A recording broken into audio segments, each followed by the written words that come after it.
El otro día escuché una historia que me hizo bastante gracia.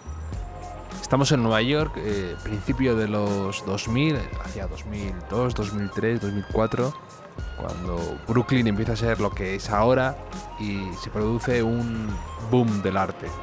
Muchos museos, muchas galerías abren, muchas exposiciones, muchos coleccionistas interesados.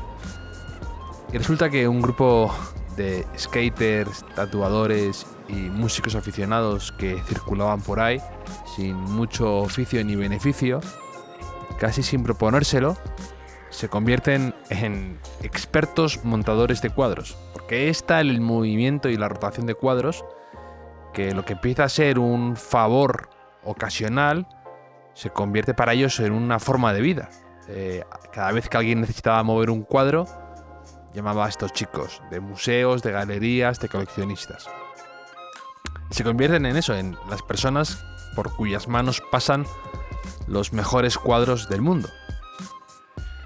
Y uno de estos chicos, un día, entra a hacerse un tatuaje y le pregunta al tatuador que si conoce algún buen abogado. Lo cual ya te dice bastante, ¿no? Que busques asesoramiento legal en el sitio en el que te vas a hacer un tatuaje de una calavera en el gemelo, ¿no? Pero le pregunta, oye, ¿conoces a alguien que me pueda ayudar con esto? Y el tatuador, que es el que contaba la historia, está un poco mosca, ¿no? Diciendo que ¿para qué necesitas tú un abogado? Y le contesta a este que quiere hacer una exposición de fotografías. Entonces esto le descuadra aún más y quiere indagar, ya tiene curiosidad, ¿no? Como decía DiCaprio en Django. Antes tenías mi curiosidad, ahora tienes mi atención. Y resulta que este chico, que era uno de estos expertos montadores, tenía cientos y cientos y cientos de fotos con los mejores cuadros del mundo, con Warhols, Picassos, Rothkos, Basquiats, Mondrians, Gauguins, Katz, en los que él salía posando a su lado de la forma más absurda que se le pudiera ocurrir en ese momento. Y lo gracioso es que él, claro, tenía que escoger un momento de intimidad con aquel cuadro, ¿no? Que podía ser mientras lo estaba transportando en su furgoneta, o cuando nadie estaba mirando en el museo, o cuando no había cámaras, o cuando estaba en el salón de un coleccionista y nadie vigilaba. Entonces él posaba al lado de ese cuadro haciendo el canelo, generalmente. Y el tatuador, que es quien contaba esta historia, decía que él cree que nunca supo si llegó a poder inaugurar esa exposición que él tanto buscaba. Si, evidentemente, con muy buen criterio, algún buen abogado le dijo que no era tal vez la mejor idea, pero que le gustaba pensar a este tatuador que en un universo paralelo existía uno de esos libros de mesa de café, uno de esos que edita Tassen o Riccioli, con las fotos de su buen amigo junto a esos Basquiats, Warhols y demás. Y cuando preparaba el podcast con mi invitado de hoy, no podía evitar preguntarme si él también tiene su pequeña colección de fotos posando, no necesariamente haciendo el canelo como este tipo, sino por un tema de recuerdo con todos esos cuadros que han pasado por sus manos y que él, en calidad de director artístico del Museo Thyssen, ha podido ordenar, colocar y comisariar.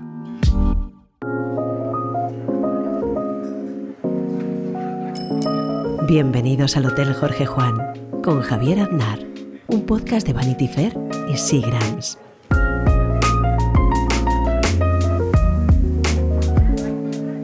Sobre todo esto y sobre muchas más cosas vamos a hablar con Guillermo Solana, que es precisamente el invitado. Nos vamos a tomar un veraniego refrescante y burbujeante Seagram's tónica para charlar sobre su última exposición, que me ha encantado, de Alex Katz, que es un pintor que siempre me ha fascinado y que tenía muchas ganas de que pudiera darse esta exposición, que ya, como nos contará, no ha sido todo fácil por muchos impedimentos que han sucedido últimamente, pero que no deja de ser maravillosa. Y hablaremos de ese pintor tan interesante, de cómo la moda tiene un gran impacto en él, de cómo intenta capturar un momento que a la vez sea eterno, de cómo plasma la luz, que quiere que la luz sea rápida. Hablaremos sobre la importancia que tiene Alex Katz en otros artistas y viceversa, cómo otros artistas han influido en Alex Katz. Y también hablaremos de cosas con él sobre películas, recuerdos que él tiene, exposiciones, cosas que ha aprendido andando y paseando por los pasillos del Museo Thyssen, y de muchas más cosas, porque bueno, no deja de ser un placer y un privilegio tener a alguien como Guillermo Solana con el que poder charlar largo y tendido como haremos.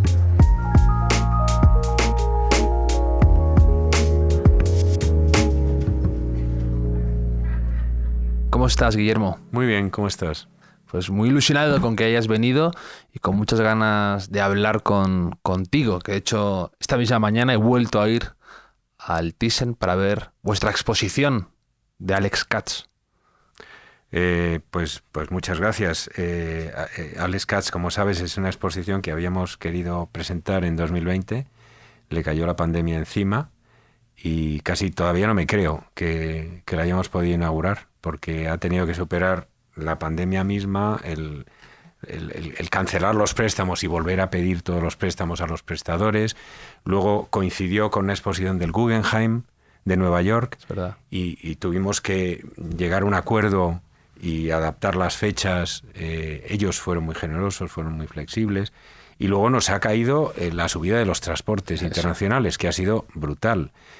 Y ha habido un momento hace unos meses que yo no sabía, tuve muchas discusiones con mi gerente y no sabía si íbamos a poder hacerlo al final, ¿eh? Sí, porque lo de los costes de transporte ha habido una barbaridad para transportar todos esos cuadros de Katz, que precisamente pequeños no son. Claro, exactamente. ¿Sabes lo que pasa? Que por una parte había muchos préstamos que venían de América. El transporte transoceánico es el más caro, supone mucha diferencia, sobre todo si es de la costa oeste. Y luego los cuadros grandes tienen que venir en cargo, en avión de carga. No caben en un avión convencional. Y en España me parece que el único aeropuerto de carga está en Zaragoza, que es el que hace las cosas de Unitex. Y entonces, como no tenemos aeropuertos de carga, tienen que venir de Luxemburgo o de París o de tal. O sea, imagínate que te traes un cuadro de Cleveland y tiene que ir en avión hasta París y luego encima te lo tienes que traer en camión desde París, por ejemplo. O sea, que complica todo enormemente, lo encarece, tiene que venir un correo acompañando todo esto, en fin. Es un poco pesadilla. Es increíble que todavía seamos capaces de transportar estos objetos preciosos y pasearlos por todo el mundo. Y luego, siempre digo, la menor alteración del equilibrio global, ya sea una crisis económica, unos atentados terroristas, un volcán, o como en este caso, una pandemia, hace que se venga abajo todo el sistema. El sistema es enormemente frágil y no solo repercute en él durante un mes, es que se queda el efecto ahí durante años. Subidas de precios, en fin, falta de confianza, moratorias, los museos se retraen, no tal. Bueno, pero Dios aprieta pero no ahoga, y habéis podido tener al propio Alex Katz como vosotros, incluso de algún modo pudiendo dar su opinión sobre cómo es la exposición, ¿no? O sugiriendo cómo colocarlo, que eso es un chollo, tú lo contabas. Totalmente, ¿no? sí. Qué maravilla poder, es como tener a Caravaggio o a quien sea, o a Warhol diciéndote, no, yo lo pondría aquí, y ver también su parte de... Claro, nosotros somos un museo histórico en el que hay en la colección del museo muy poquitos artistas que sigan vivos Y entonces esto es una experiencia nueva, que no a todo el mundo le gusta, porque nuestra brigada de montaje se quejaba. Preferimos artistas muertos, preferimos artistas muertos. Que no den su opinión. Efectivamente. En los museos de arte contemporáneo están muy acostumbrados a esto. Pero para el que comisaría una exposición es un privilegio.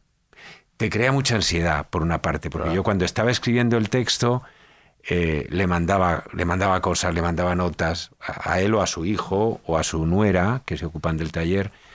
Oye, ¿qué te parece este artículo que he encontrado y que no era un artículo sobre su obra?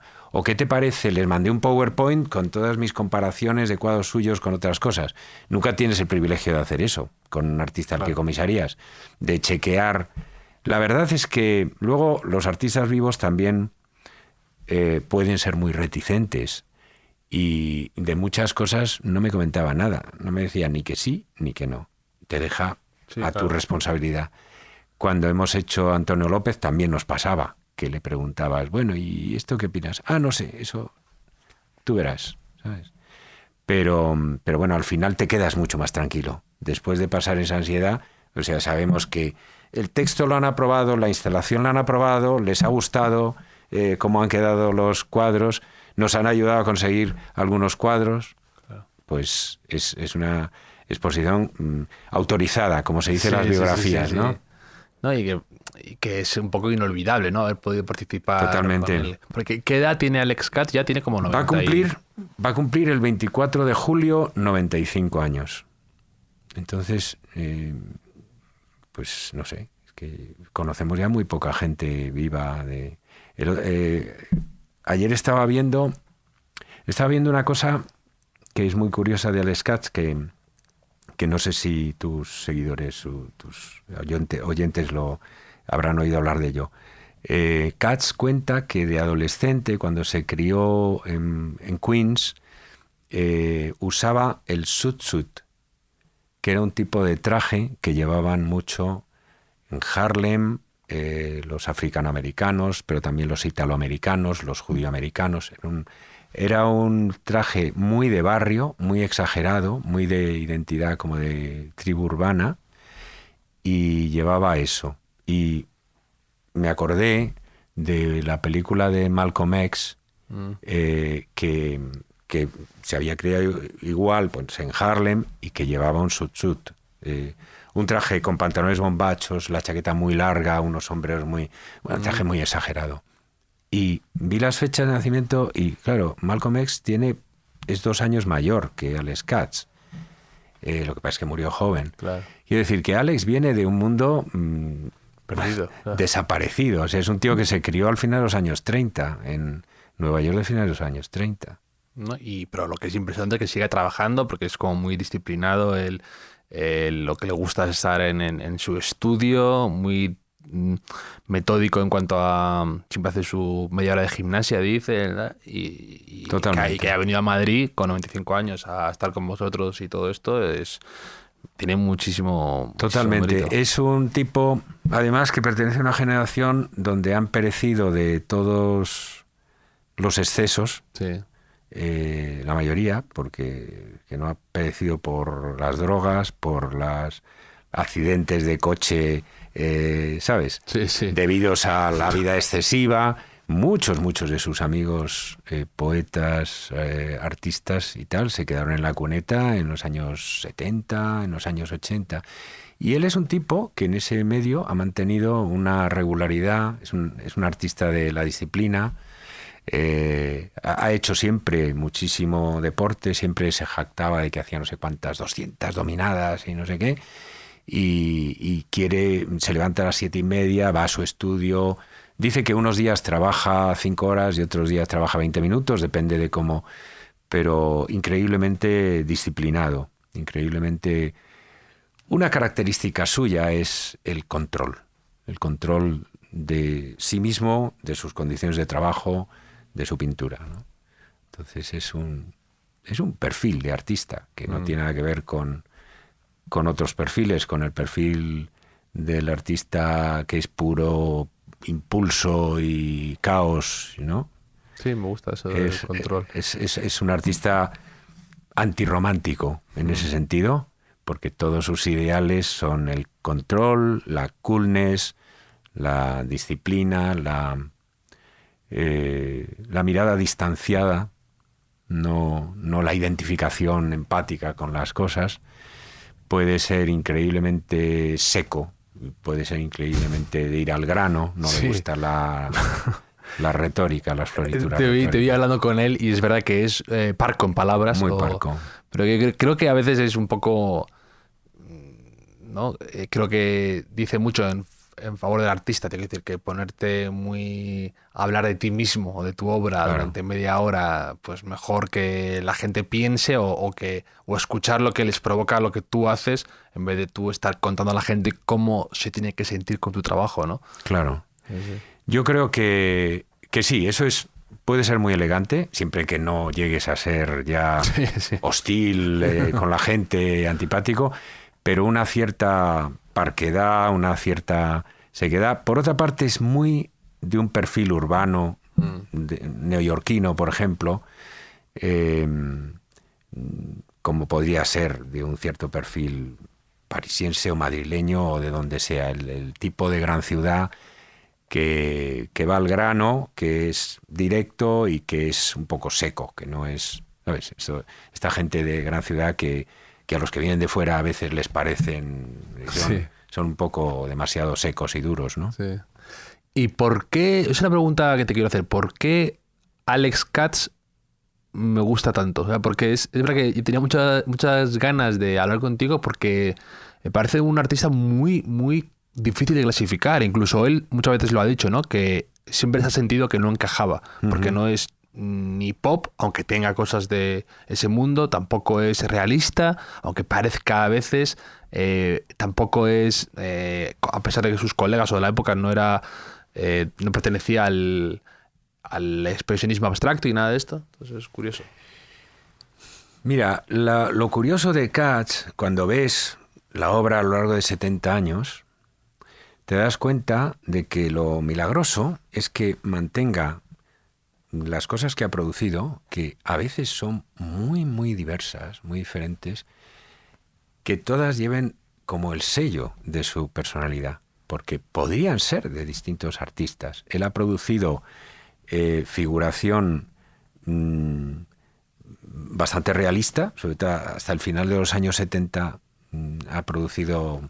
Podía haber evolucionado incluso hacia un tipo de arte casi fotorrealista, él mismo lo dice, que en un momento pudo haber tenido la opción, y ha producido pinturas virtualmente abstractas en los años 90, por ejemplo, paisajes donde hay pocos signos de que eso es un paisaje, ¿no? Y que es esas todo ventanas, superficie. por ejemplo, esas cosas que tiene, sí, Efectivamente, y bosques y nocturnos, donde esas ventanas en la noche, un bosque hecho de unos troncos muy sucintos. Entonces, lo que es más milagroso para mí es que él, moviéndose en una banda relativamente amplia entre una figuración más realista y casi el borde de la abstracción, consigue unificar todo eso y que tengas la sensación de que siempre es él. Eso es lo que me parece un milagro. El milagro de los grandes artistas casi siempre es el milagro de la personalidad. Y no se entiende, la personalidad no es simplemente que tienes un carácter así o asado, es una cosa que se construye, es una cosa que se articula a través de una obra. El conseguir esa continuidad y que todo lleve un sello reconocible es una cosa muy difícil, porque ya te digo, él ha hecho escenas de grupo de los años 70 que tenemos en la exposición, que son como de un realismo, bueno, estilizado, pero realismo. Son retratos de individuos concretos, están en un paisaje reconocible. Puedes ver qué libro están leyendo. A veces hay mucho detalle, efectivamente. Sí. El libro que está leyendo Vincent Katz en Round Hill, esa pintura que parece que es una escena de playa de las Bahamas, ese es un cuadro de mucho detalle. Y tienes al lado un paisaje de Black Brook, que es un sitio concreto de Maine que él ha pintado muchas veces, que es una superficie prácticamente negra con 4 hojitas y unas ramitas como de hiedra o de no se sabe qué, pero es un cuadro que está al borde mismo de la abstracción. Entonces, ¿cómo esos vaivenes cobran sentido en conjunto y no te parece simplemente un arbitrario o aleatorio, ¿no? Y le ves sentido, es el mérito de un gran artista. Igual que te pasa, por ejemplo, con Picasso. O sea, si tú consideras muchas de las cosas que ha producido Picasso, las pones una junto a otra, puedes decir lo que decía él. ¿Acaso Dios tiene un estilo? Dios ha producido al elefante, al mosquito. El milagro es conseguir que todo eso, que sobre el papel estilísticamente no es tan homogéneo, cobre sentido.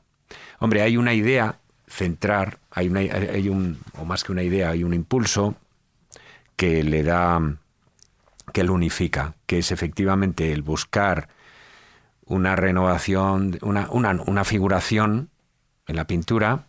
Él nunca ha dejado la figuración, pero una figuración que viene después de la abstracción, que tiene que ser contemporánea, que no puede ser repetir el realismo del siglo XIX.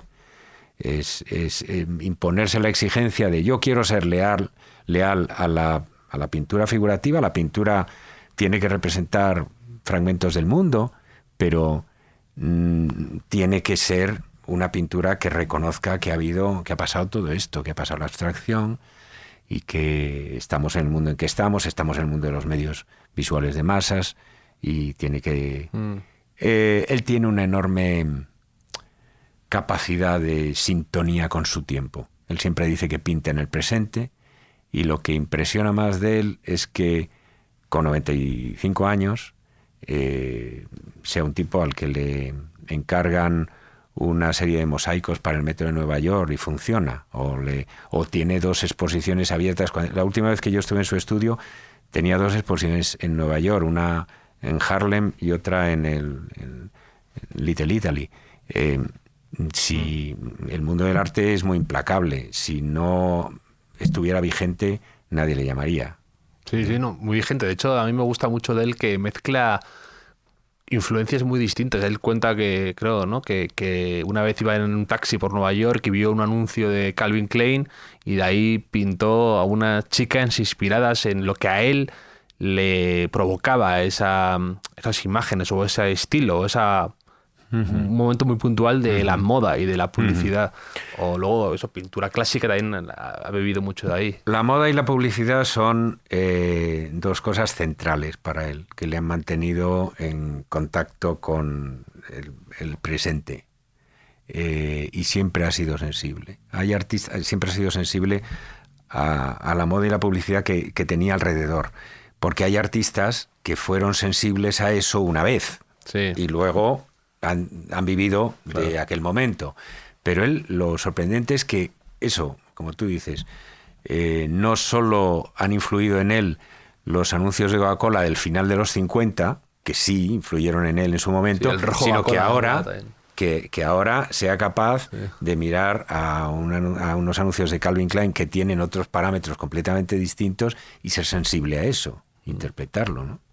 ¿Y cómo es su estudio? Tengo curiosidad. Pues su estudio es un loft en West Broadway, en el Soho, que compró en 1968. Bueno, yo creo, no estoy seguro, pero creo que tienen todo el edificio. Ah, es verdad, que creo que además que al principio se mudó ahí con Ada y que eran todos ilegales, estaban todos ahí, ¿no? Claro, eran los típicos locales industriales, como hacían muchos los artistas en aquella época.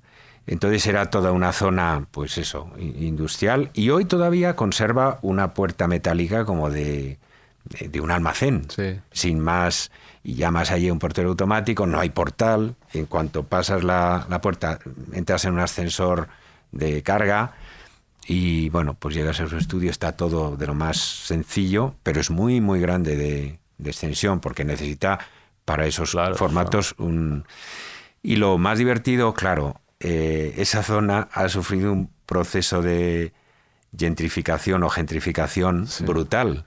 Claro. Entonces en la calle yo creo que lo único que queda de esa época es su portal, porque todo lo demás es Louis Vuitton, Cartier, todas las supermarcas tienen boutiques por esa calle, ¿no?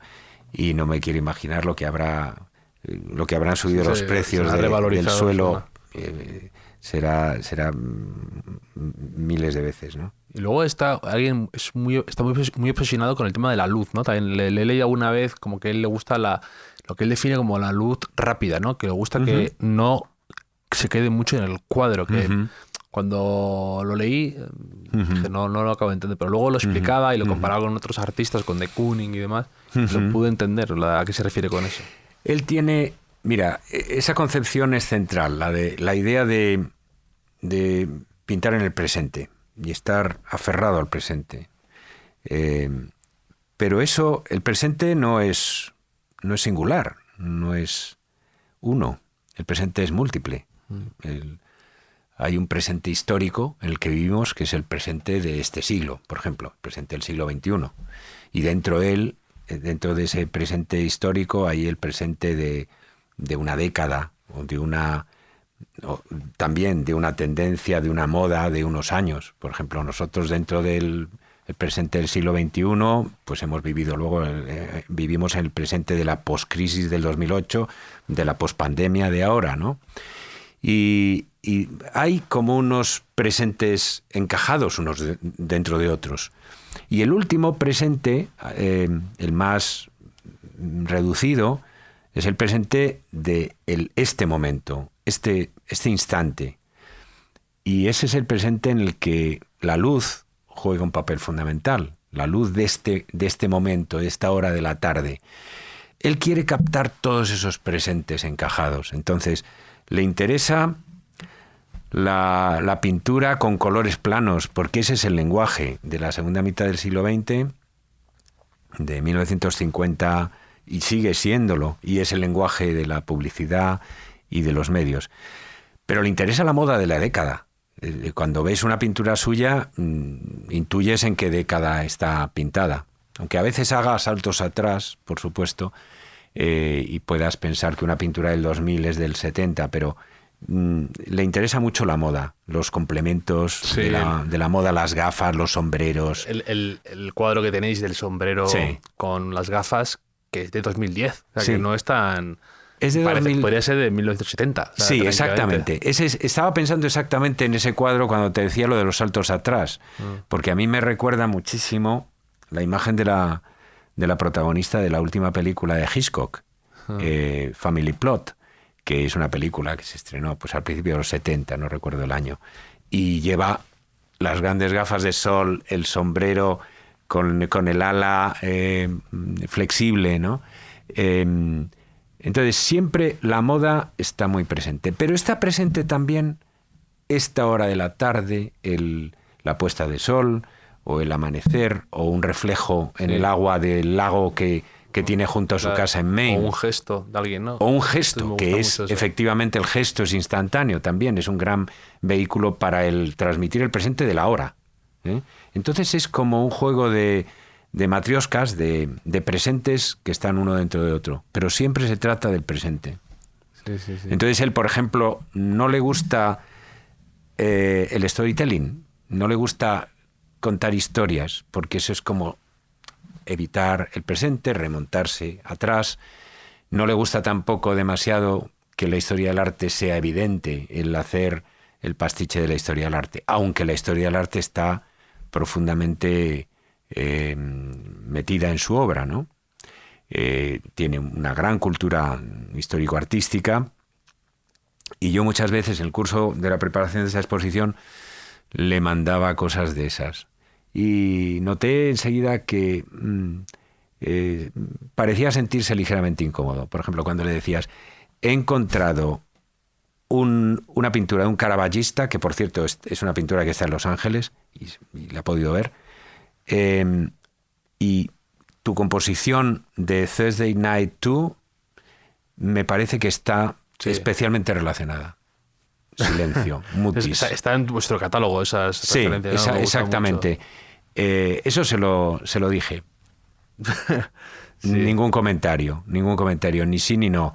¿Por qué? Porque no le gusta el que su pintura se vea proyectada hacia el pasado. No le gusta, no se siente, hombre, supongo que estará resignado a ser historia del arte, porque ya es historia del arte, pero no le gusta la idea de que, y como a todos los artistas mayores, para él lo más importante es lo que está haciendo ahora. Es una característica de cualquier artista ya con edad. Lo que te quieren enseñar y lo que les parece lo mejor de todo es lo que han hecho esta temporada, lo que están haciendo ahora.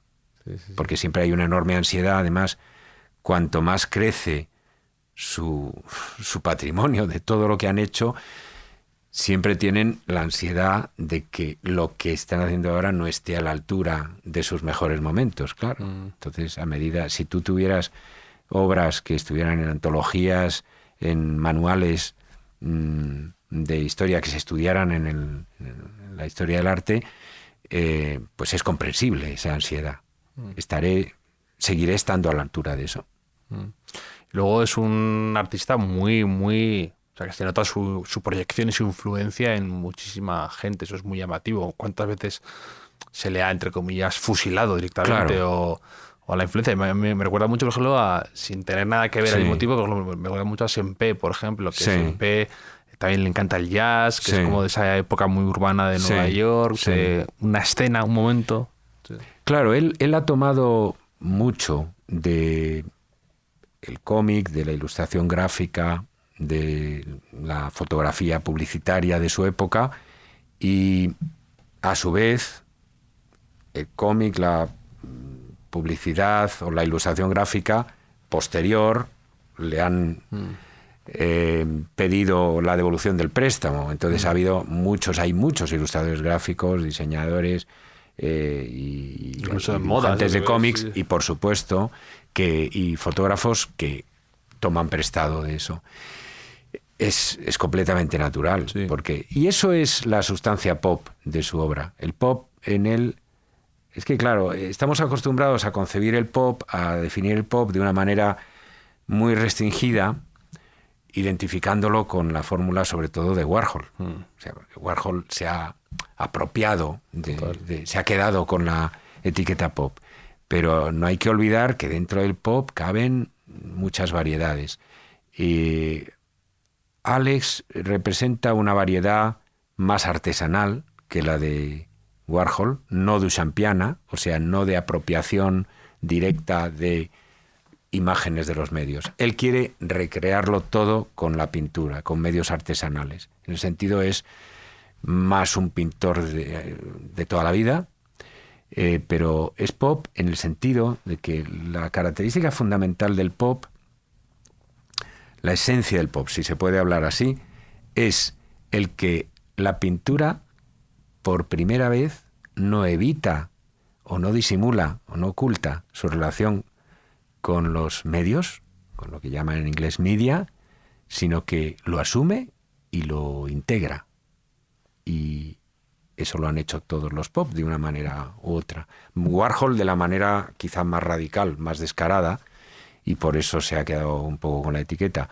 Pero Katz, sin duda, los billboards, la publicidad visual, el lenguaje del cómic, aunque se hable menos de ello, el lenguaje de la fotografía de su tiempo, todo eso está metido en la inspiración de su obra desde el primer momento, ¿no? Y tú cuando estás preparando una exposición, por ejemplo la de Alex Katz, que además ha sido prolongada en el tiempo la preparación y todo esto, claro, llega un momento en el que a lo mejor tú ya ves Katz en muchos sitios, ¿no? También, por ejemplo, que tú está de hecho en vuestra tienda en el Thyssen la poesía de Franco Jara, que le ha gustado mucho siempre, tal, y tú luego leyendo eso dices, entiendo. Él nos ayudó también con eso, porque yo, por ejemplo, de poesía americana de su época sí había leído las críticas de Franco Jara. Franco Jara fue un crítico importante en su tiempo, y había leído la poesía de John Ashbery, pero no había leído mucho más. Y él, no sé si en la primera o la segunda visita, me recomendó una lista de lecturas. Y entre ellos estaba Franco Jara, por supuesto, John Ashbery, pero también muchos más. Por ejemplo, yo he descubierto gracias a él a un autor impagable que es Joe Brainard. Sí, el de Me Acuerdo, ¿no? El de Me Acuerdo. Y es un librito que me recomendó él y que es un prodigio, ¿no? Y muy elogiado por mucha gente. Es el libro favorito de Paul Auster, por ejemplo. Sí. Esa fórmula la ha usado mucha gente. Sí. Y es un libro misterioso porque dices, esto tendría que ser un tostón, en realidad, una serie de frases diciendo me acuerdo de esto, me acuerdo del otro. Y sin embargo, no lo dejas, no se te cae de las manos. Y a veces te produce algún pequeño shock, a veces es como muy banal, a veces es muy sórdido, a veces muy sórdido, a veces es muy... Pero, por ejemplo, eso me lo ha descubierto él. Ted Berrigan, que es un autor que está retratado por él en la primera sala de la exposición. James Schuller, no sé, muchos de estos poetas. Kenneth Koch, todos los poetas de esta generación los ha descubierto él. Y luego, eso que decías de reconocer influencias o cosas. El ministro Iceta, que estuvo en la exposición y escuchó mucho las explicaciones y yo creo que le gustó mucho la exposición, me dijo, bueno, pues ahora creo que sé con quién está en deuda Jordi Lavanda. Entonces, sí, bueno, eso pues es un caso de evidente préstamo, sin quitarle a Jordi Lavanda sus méritos y su encanto, pero... Y su humor, a mí Jordi Lavanda tiene cosas de humor, observacional, que me gusta mucho. Sí, pero es uno de tantos casos de gente que ha sufrido pasa como con Hergé en el cómic, que, claro, ¿no? Pues que ha creado toda una escuela, ¿no? Sí. ¿Y alguna anécdota que os pasara con Alex Katz o alguna frase así que te dijera, que digas, estamos ante todo un personaje? Pues bueno, anécdotas, todas las... lo que te sorprende siempre de él es esa parquedad. Sí. En Nueva York no pasó nada de particular, fueron muy cordiales. Me costaba un poco al principio entender su acento neoyorquino. Sí, es muy... Nos lo facilitó mucho todo Vivian, su nuera, que es un encanto y que lleva todo el estudio. ¿No te llevó a tomar Bellini, si le gusta? No, fuimos a comer la segunda vez que estuve en el estudio a un sitio cerca y bueno, fue muy cordial y cuenta historias también, aunque diga que no le gusta ir al pasado, pero cuenta historias. Recuerdo que nosotros teníamos una exposición Beckman en aquel momento y él había sido durante unos meses, había tenido a Beckman como profesor cuando Beckman pasó por Nueva York y dio clases en la escuela en la que él estaba, y decía que Beckman corregía tanto a sus alumnos que los alumnos luego se decían unos a otros: esa pintura tuya es un 20% Beckman, o es un 30% Beckman, o es un 60% Beckman, ¿no? Y luego cuando ha venido aquí, pues ha sido interesante porque nosotros habíamos mandado la instalación, el proyecto, todo. Le pedimos, se me ocurrió una cosa un poco loca, le vamos a pedir de qué color quiere que pintemos las paredes. Esta siempre es una decisión. Cuando hacen una exposición, siempre llega un momento en que te preguntan, la coordinadora o la comisaria técnica, ¿de qué color pintamos las paredes? Y se lo vamos a preguntar a Katz. Y nos dijo, naranja. Y yo dije, no way, no vamos a pintarlo de naranja. Porque él usa mucho el naranja, aparte. Él usa mucho el naranja, pero no lo vamos a hacer. Pero luego vino la pandemia y tal, lo dejamos correr. Y cuando ya retomamos el proyecto, dije, bueno, vamos a volverle a preguntar a ver si cambia. Y entonces nos mandó una hoja con pintura suya aplicada, no un Pantone ni nada, sino una muestra de pintura suya, con el amarillo que hemos puesto y un naranja, pero un naranja bastante pálido. Y optamos por el amarillo, que nos pareció que iba a encajar, y yo creo que funciona. Funciona fenomenal. Hemos descubierto que muchas de sus pinturas tienen fondos amarillos o funcionan muy bien. Y vino Y entonces, pues, en principio esperábamos simplemente un paseo triunfal, aunque estábamos nerviosos, claro. Y entonces empieza, bueno, esto está muy bien, tal, pero no quiso cambiarnos toda la exposición, no quiso alterar el orden y tal, pero todo era como, este cuadro de aquí 10 centímetros más a la izquierda y este otro 15 centímetros más a la derecha, queriendo hacer que respiraran mejor los formatos grandes, porque claro, nosotros tenemos un espacio. Entonces, bueno, la brigada de montaje estaban un poco fritos porque habían puesto ya las cartelas, tuvieron que descolgar los cuadros y tú sabes lo que es mover un cuadro de 4 metros de ancho.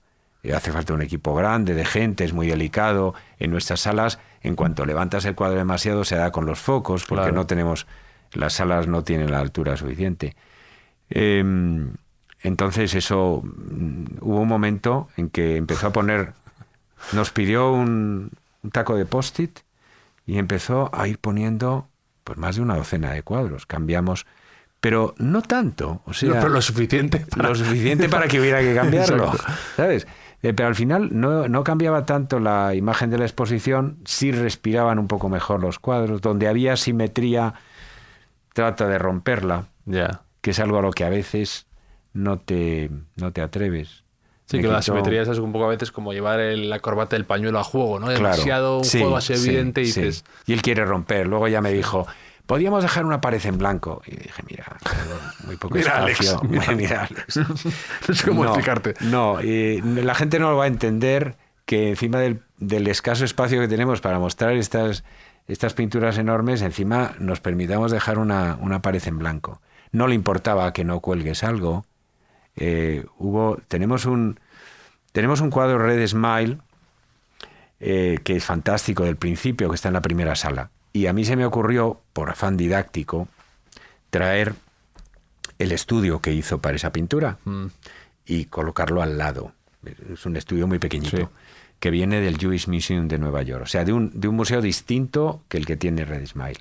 Y entonces cuando llega allí dice, no me gusta el efecto del estudio al lado del cuadro. Hay que dejar al cuadro y tal. Lo quitamos.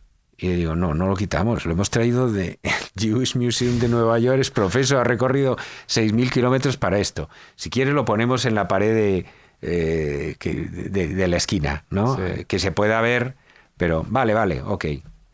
Entonces, bueno, ha sido así. Y luego la rueda de prensa, pues ya lo viste. Yo temblaba de que no hablara, de que no dijera nada. Pero bueno, al final se soltó, porque en esto de no hablar de los artistas a veces hay mucho de coquetería, ¿no? Sí, de pose, ¿no? Un de poco. pose, de bueno, no os va a ser tan fácil sacarme. Sí, pero luego él habla de eso, dice, porque hace de repente una referencia cuando pues, tiene el cuadro este famoso, ¿no? De la fiesta del cóctel, ¿no? Que salen todos ahí tomando copas, sale un pintor, un dealer, una mezclanza de gente como muy divertida. Y él habla de eso, de que cuando la gente en su época fumaba, bebía en los sitios sin restricciones y como que eso entre la pandemia y las normas Se ha acabado. Es que él es un pintor, sobre todo en los 60 y 70, es un pintor mucho de una cierta vida social, de un cierto grupo de Nueva York, que es una bohemia de vanguardia, una élite social, que al principio no está tan bien de dinero, luego cada vez más está mejor. Se le ha reprochado muchas veces que sea un pintor de élites, que sea un pintor de gente bien, que sea un pintor pijo. Sí. Se le ha acusado mucho de eso. Se le ha acusado de... hay poca diversidad étnica en su pintura. Yo recuerdo un par de rostros africanoamericanos.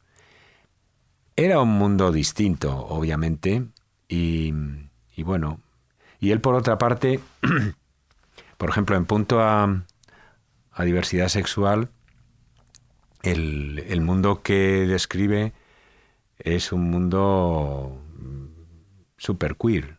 Es muy divertido porque él es hetero, personalmente, pero su mundo, el mundo de los poetas de que estaba rodeado y las imágenes, muchas de los tipos que aparecen en sus pinturas son parejas en los años 60 y 70, que no era como ahora, ¿no?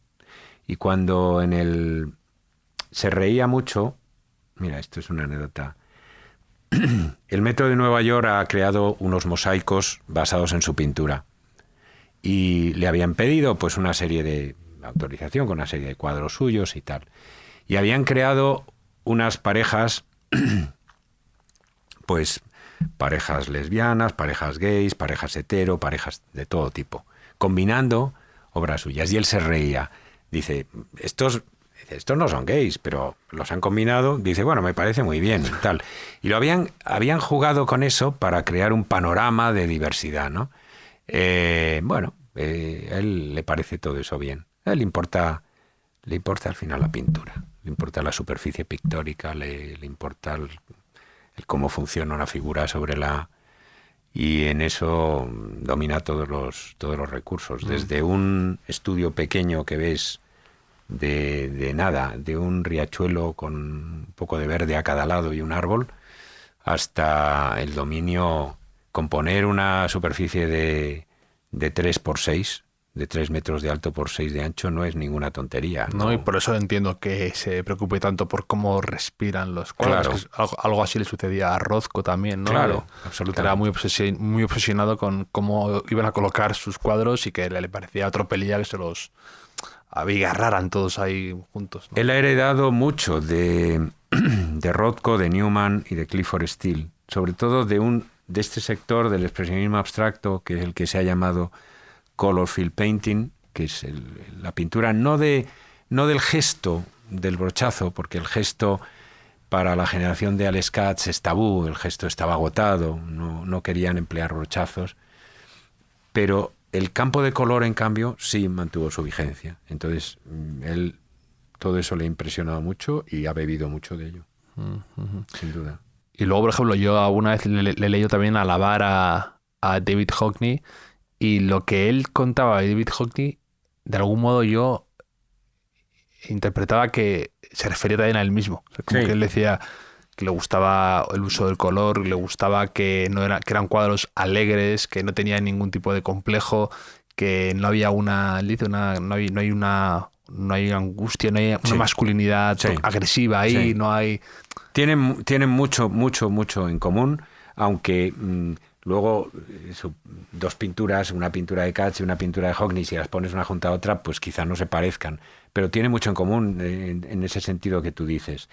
Frente a la masculinidad obsesiva y como exagerada de la generación anterior, que se plasmaba en la retórica del gesto y de la acción y de todo eso, es una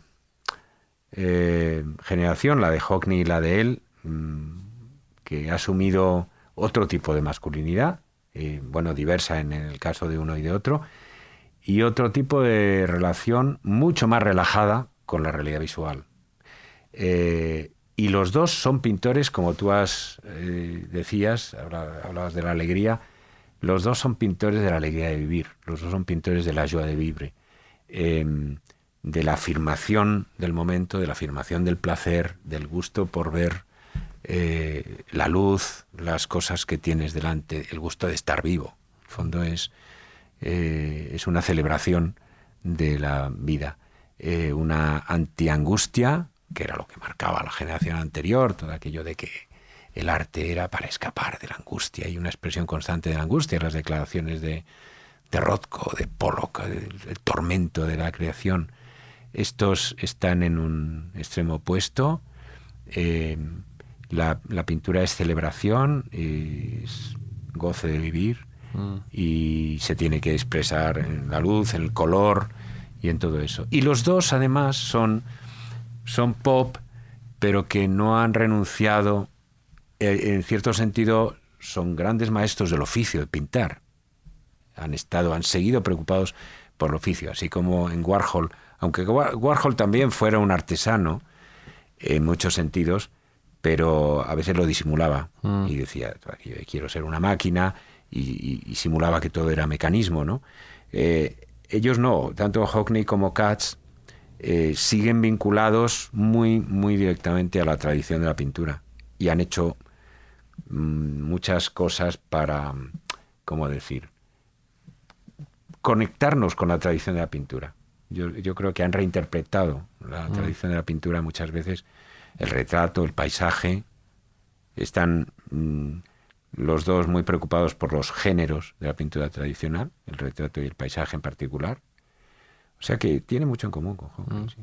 ¿Ya has visto los diarios de Warhol en Netflix, la serie que han hecho? No la he visto todavía. Tengo muchas ganas de verla. Tiene reflexiones interesantes. Tengo muchas ganas de... Warhol es un personaje interminable. Es un personaje con el que siempre se pueden descubrir montones de cosas. Este año estuve para una conferencia que estaba preparando trabajando sobre sus cajas Brillo, todas las cajas, el pop tridimensional, ¿no? La escultura pintada de Warhol. Y volví a leer textos suyos y declaraciones de amigos y pasajes de biografías y es un personaje que no se acaba nunca y que tiene tantas caras y en el fondo es tan enigmático porque nunca lo has... Y vi precisamente un documental sobre las cajas Brillo que también recomiendo, que es la historia de una... Está en YouTube. De la hija de una pareja que se compraron una de las cajas Brillo al principio de todo, cuando se expusieron las primeras. Y luego al cabo de un tiempo la vendieron. Y entonces esta chica ha hecho una película siguiendo la trayectoria de la caja Brillo, cómo ha ido aumentando de precio, por qué colecciones ha pasado y tal. Es como el viaje de la caja Brillo, lo que significó para ellos en aquel momento y lo que es ahora. Y entonces, pero a la vez te asomabas al mundo de Warhol. El mundo de Warhol es al final misteriosísimo. No sabes quién era en realidad, ¿no? Porque todo es una sucesión de máscaras. Es alguien que monta una serie de pantallas de máscaras y hablando de la alegría de vivir y de todo eso, aquí tenemos la tradición del cuestionario Proust. Te voy a hacer una serie de preguntas para conocer más a Guillermo Solana, ¿te parece? Vale, estupendo. ¿Cuál es tu idea de felicidad perfecta? Pues mi idea de felicidad perfecta es una biblioteca, pero con una buena vista también de un paisaje perfecto. O sea, una biblioteca, pero no una biblioteca clausurada, sino una biblioteca con una buena vista. No tengo con vistas. Sí. Hay una ilustración por ahí que se comparte mucho, no sé si la has visto, que sale como un chico de espaldas con una biblioteca y como una ventana dando al mar. Es como una biblioteca muy bonita. Pues esa sería mi imagen perfecta de la felicidad. ¿Y un rasgo que te desagrade de ti mismo? A veces me desagrada hablar demasiado. Has pasado mucho tiempo con Cats, veo. Has pasado mucho tiempo con Cats. Sí, yo admiro mucho a la gente que controla mucho que sabe callar. Y de lo que más me he arrepentido es de haber hablado de más. No sé quién decía que se tarda 1 año en aprender a hablar y 60 o 70 o 80 en aprender a callarse. ¿Y un rasgo que te desagrade algo en los demás? Pues quizá también la verbosidad, quizá también el mismo rasgo que me puede molestar en mí, el hablar demasiado, lo mismo. ¿Una cualidad que valores especialmente en un hombre o en una mujer? Valoro mucho por ejemplo, en la gente que trabaja conmigo en el museo, la gente que es capaz de dar un paso adelante, la gente que es capaz de presentar sus proyectos, la gente que es capaz de pelear por una cosa que quieren, ¿no? La gente porque creo que son los que al final se hacen con el mundo, se hacen con la vida, y lo admiro mucho. Y lo admiro más cuando se trata de una persona que no tiene como medios, como currículum y tal. El otro día me ha escrito una chica de no sé dónde para ofrecerse para dar una conferencia en el museo. Y vi el currículum y prácticamente pues no había ni acabado la carrera. Entonces ese tipo de audacia, que a veces puede ser un poco loca, Sí. me admira mucho en la gente, la falta de timidez, y siempre para mí es un punto ese descaro de que alguien venga y te diga, no, pero yo tengo una gran idea, tengo un gran proyecto que quiero que veas, que quiero, y que se adelanten y que... ¿No? El atrevimiento y adelantarse está muy relacionado con alguien que le gusta el arte o que está acostumbrado a ver el trabajo de artistas, ¿no? Porque los artistas lo necesitan, porque para atreverse a hacer arte, ¿sabes? O sea, es como una cosa que... El arte no es como la ingeniería o las leyes, donde tú puedes acreditar tu expertise, que tú sabes de esto. Es totalmente cuestionable, ¿no? Tú pintas algo, puede ser una obra maestra o puede ser nada, cero, que no vale absolutamente nada. Y a veces, además, la frontera entre el cero y el infinito es muy delgada. O sea, y no lo sabes decir. Entonces, todos los artistas necesitan un atrevimiento colosal para lanzarse al ruedo y decir, quiero exponer, creo que esto va a merecer la pena que se lo enseñe. Tienes que tener una fe en ti mismo tremenda. Yo eso lo admiro mucho, sobre todo cuando la gente pues no tiene dinero, no tiene una posición propia, no tiene nombre, no tiene nada, ¿no? Y se atreven a salir al mundo. Una palabra o expresión o muletilla que repitas demasiadas veces.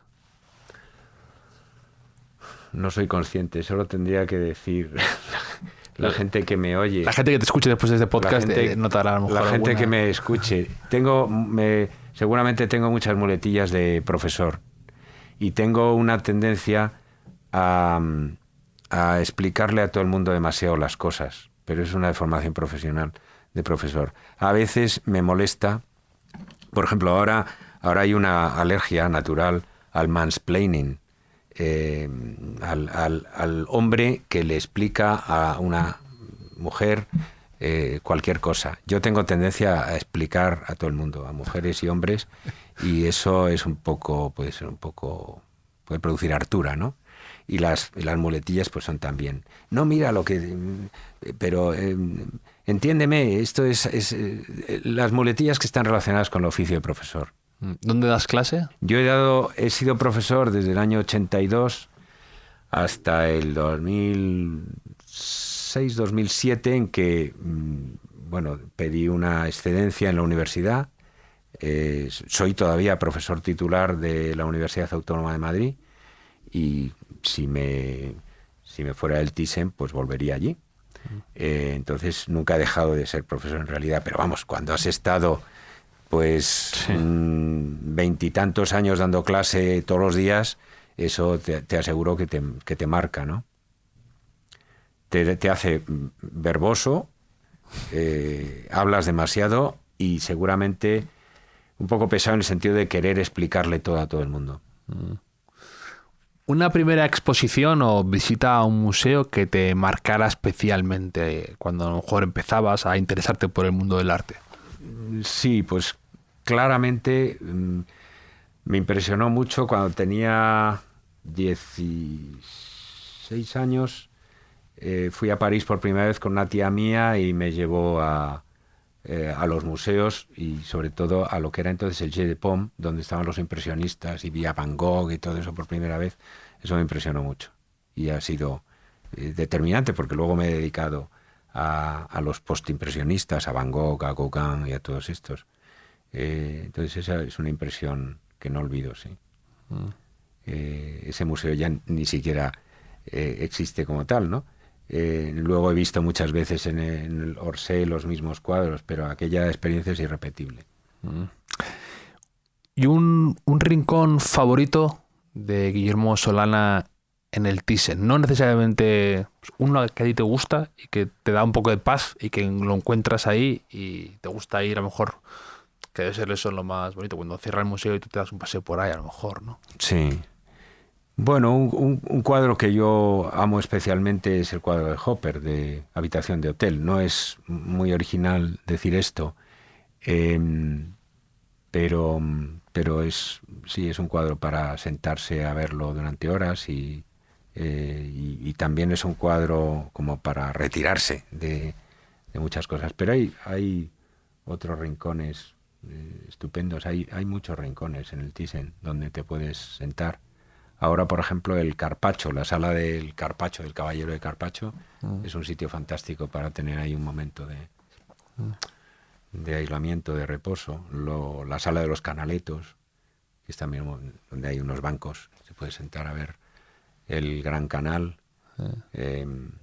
Bueno, las nuevas salas de la colección Carmen Thyssen, está el Gauguin Matamua, que también es un sitio muy especial, y hay un banco donde sentarte a ver el paraíso tropical. No sé, hay muchos rincones. El Thyssen tiene la ventaja de que es un museo recogido, íntimo, como se ha dicho mucho, suena un poco a marketing, pero de escala humana, pero es verdad que es de escala humana porque tú llegas al Met de Nueva York y es inabarcable y te pierdes 40 veces y el Thyssen es muy difícil perderse y hay muchos rincones tranquilos, ¿no? Sí. Una ciudad o un país que te fascine especialmente para ir a ver arte o que te guste. Nueva York es quizá mi ciudad preferida.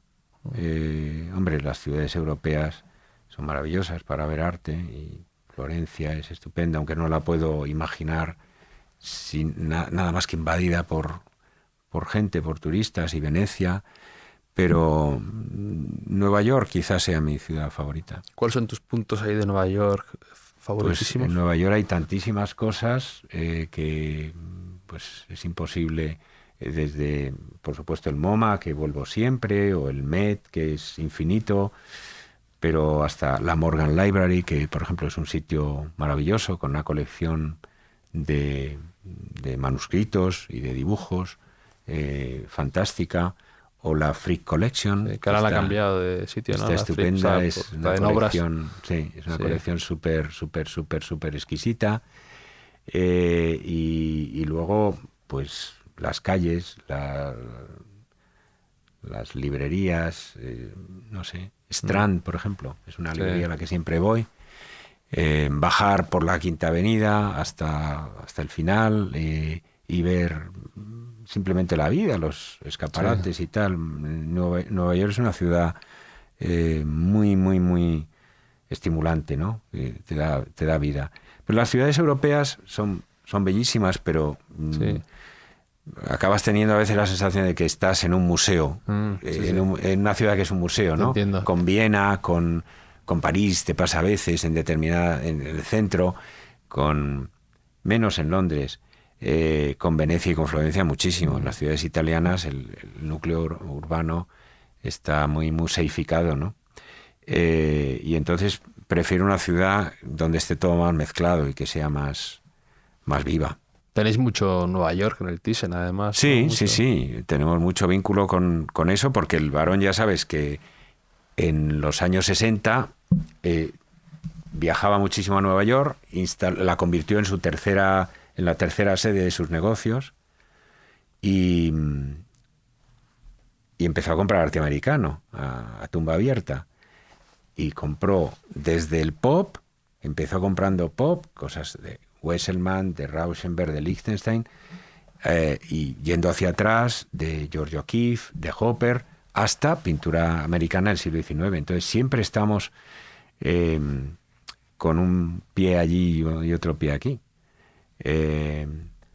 Y a veces es complicado porque, claro, los museos americanos no nos piden muchas cosas prestadas porque hay distancia, y pedirles a ellos también es complicado porque para el transporte de obras de arte el océano supone un incremento de coste muy grande. Pero sí, nos sentimos y tenemos muy buena relación con los museos americanos. Los museos de Nueva York especialmente nos han tratado siempre muy, muy, muy bien. El MoMA, el Metropolitan, pero también los museos de Filadelfia, de Boston, de Washington. Casi hemos tenido a veces más apoyo de esos museos que de muchos museos europeos. Son museos, los museos americanos, muy generosos, con mucha conciencia de mecenazgo, de que ellos tienen que apoyar los proyectos, los grandes proyectos que hacen museos menos importantes que ellos o más lejanos. ¿Y un libro de arte que te haya gustado mucho o que te haya impresionado o que te haya, por ejemplo, aquí Íñigo Navarro recomendó Buscadores de Belleza, que es un libro muy bonito de coleccionistas de arte, de Becky Guggenheim, de Gulbenkian, de gente así, un poco que contaba su pasión por coleccionar arte, por descubrir artistas o nuevos movimientos, y a lo mejor algún libro o alguna biografía que te haya gustado especialmente o últimamente, o lo que... Sí, las biografías de artistas me interesan mucho. Hay un autor de biografías que ha escrito 2 que he leído recientemente, Alex Danchev, que el pobre falleció hace 3-4 años, y que escribió una magnífica biografía de Cézanne, y que no estoy seguro de si está publicada, de si está traducida, y recientemente se ha publicado póstumamente una magnífica biografía también escrita por él sobre Magritte. A mí me interesa mucho, siempre he estudiado mucho las cartas de los artistas, los diarios de los artistas y la lectura de sus biografías. Y leo más biografías que novelas, ¿no? Y Alex Danchev tiene una capacidad a la vez para la documentación, para el relato, tiene todas las cualidades de un biógrafo ideal, ¿no? Porque luego hay biografías de artistas, por ejemplo, las de Naife y Smith, la de Van Gogh está muy bien, es muy famosa, la última gran biografía de Van Gogh, de estos 2 autores americanos, pero tienen un poco demasiado, están muy bien documentados y tal, pero tienen un poco demasiado el deseo de sorprenderte y de escandalizar, sí, y de descubrir, ya sabes, estas cosas, que Van Gogh no se suicidó y que de darle la vuelta a todo, ¿no? Sí. Y eso a veces llega a incomodar un poco, porque te das cuenta de que el biógrafo te está reclutando para algo. Prefiero biógrafos que tengan menos tesis y que tengan más capacidad narrativa, simplemente. La biografía es un género fantástico para entender el arte. La historia del arte empezó siendo biografía con Giorgio Vasari y con otros, y sigue siendo una de las maneras mejores. Aunque se haya desacreditado mucho el modo romántico de acercarse al arte a través del artista, del genio y todo eso, sigue siendo la manera más directa de llegar al corazón de la creación. La labor titánica esa de una biografía de Cézanne, que probablemente sea uno de los artistas más seminales, ¿no? Más de sí, que con él empieza todas las pequeñas ramas de artistas importantes. Sí, pero lo más difícil además de una biografía de Cézanne es que tampoco pasan tantas cosas en la vida de Cézanne, y entonces tienes que convertir en épico lo que no lo es a primera vista. Claro. Pero Danchev lo consigue. O sea, hay artistas cuya vida es muy fácil de hacer interesante, sí, porque es como novelesca en sí misma. Claro. Entonces, el Modigliani, Modigliani, todos estos bohemios que terminaron mal, el propio Van Gogh se presta a la novela y de hecho se han escrito muchas novelas históricas sobre él. Pero Alex Danchev con Cézanne tiene un toque mágico, porque, por ejemplo, hay un capítulo dedicado a una ascensión que hace Cézanne con unos amigos a la Sainte-Victoire, a la montaña, y es una excursión un poco normal, pero te la convierte, le da épica, y además está bien documentada, lo cual es asombroso, porque ya digo, Cézanne estaba como retirado ahí y lo único que hacía era pintar y poco más. Entonces, el mérito mayor de un biógrafo consiste en convertir vidas que no son tan apasionantes en algo que sea narrativamente apasionante. Bueno, eso lo hacía muy bien Zweig, ¿no? El de coger un momento a lo mejor aparentemente intrascendente o que no... Absolutamente. Si le miras en perspectiva, pero luego tiene un impacto tremendo y hacerlo fascinante. Absolutamente. Bueno, hay que es un grandísimo narrador y además con un sentido también para la empatía histórica, ¿no? Total. Para los personajes históricos. Formidable. Y una posesión preciada que tengas, algo, puede ser a lo mejor un catálogo especial que tengas cariño, un libro o un dibujo que te hizo alguien o alguien así relacionado a lo mejor con el mundo del arte que tengas especial cariño y que guardes con celo.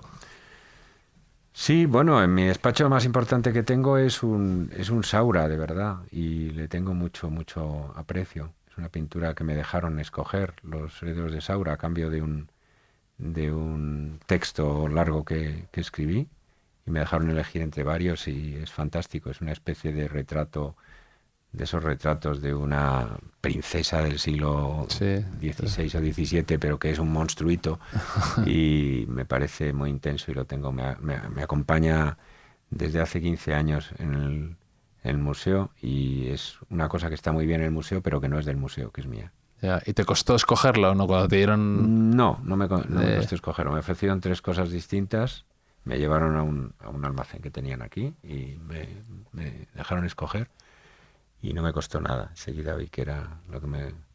Y Saura puede ser apasionante, es un pintor, al que no conocí personalmente, por cierto, pero es un pintor muy potente, muy fuerte. Una pregunta aquí mítica es si te acuerdas de cuál fue la primera película que fuiste a ver 2 veces al cine. La película, una de las películas que más veces he visto, y la he visto desde hace mucho tiempo, es 2001, de Kubrick. Que a veces me ha producido, sé que tiene muchos detractores, y yo, por ejemplo, ahora últimamente odio la primera parte de los antropoides, pero me sigue fascinando. A veces la fascinación por una película no tiene que ver, como tú sabrás perfectamente, con que la ames locamente toda la película. Tiene que ver con... A veces, a ratos puedes amarla o odiarla, pero me sigue fascinando.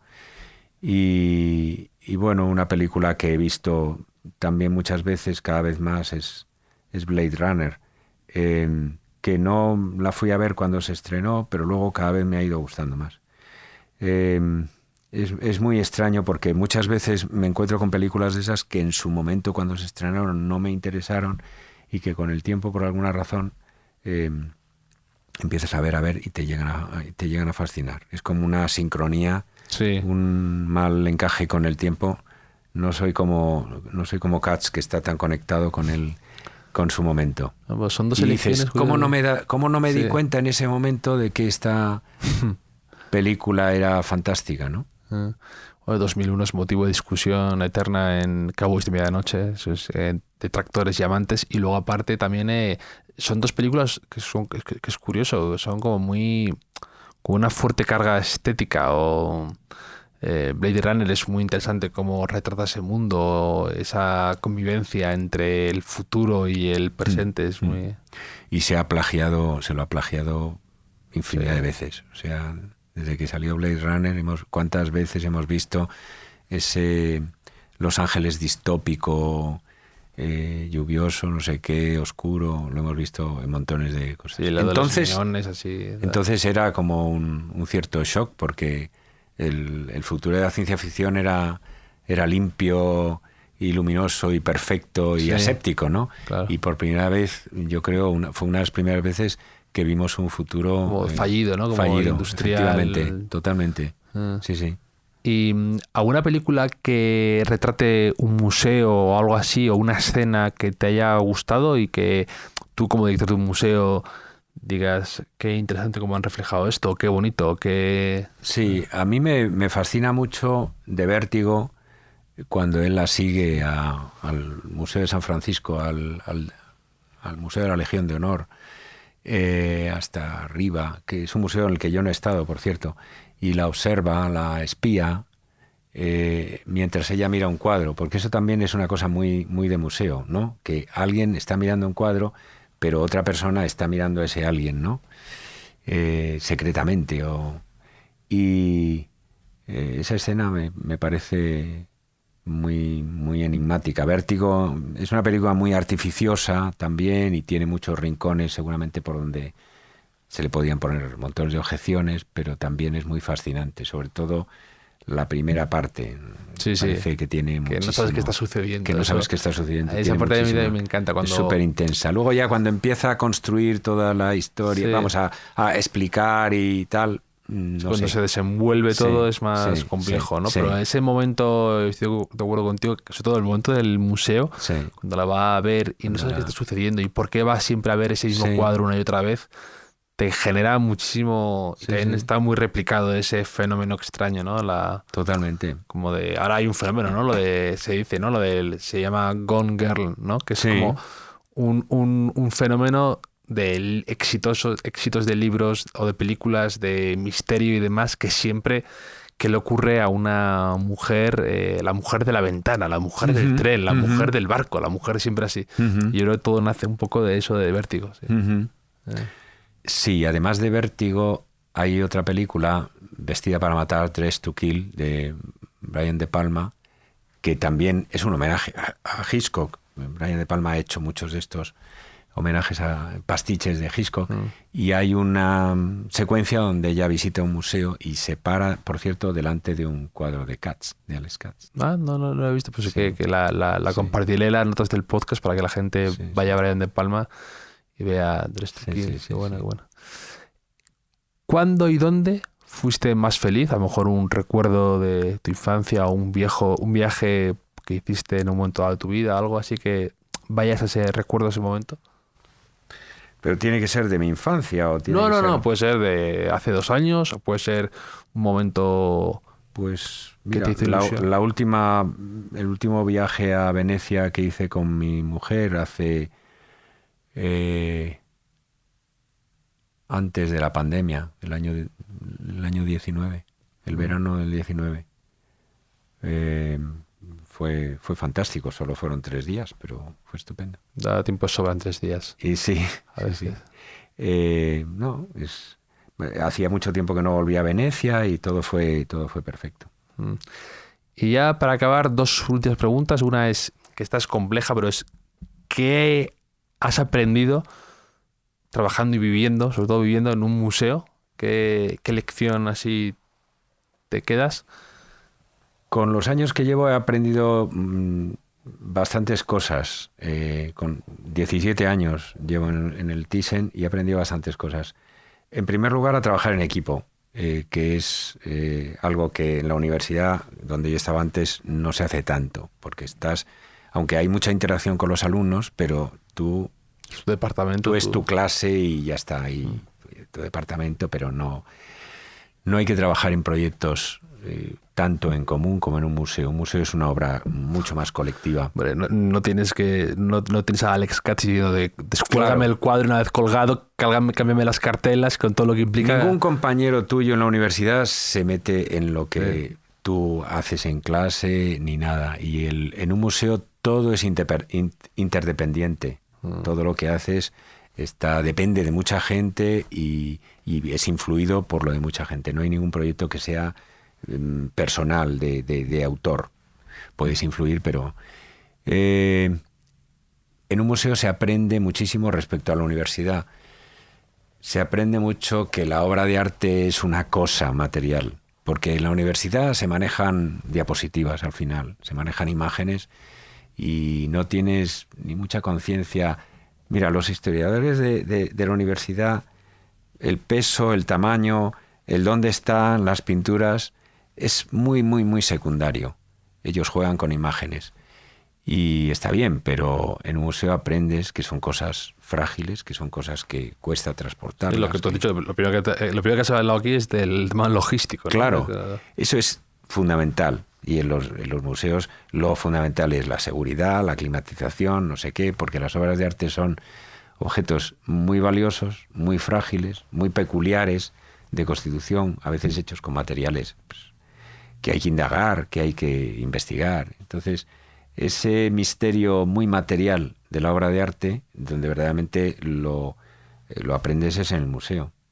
Y el propio espacio del museo, que es también muy, muy misterioso, tiene mucho encanto. La gente dice, por ejemplo, lo de bajar de noche o al atardecer cuando ya no hay nadie a las salas del museo. Oír tus pasos. Es muy sobrecogedor. Sí, sí. Eso efectivamente es muy sobrecogedor, y aunque lleves años ahí, te sigue impresionando, porque es un espacio que está modelado en Occidente un poco a imagen y semejanza de los templos, y entonces sigue produciendo un cierto como dicen en inglés, una impresión sobrecogedora.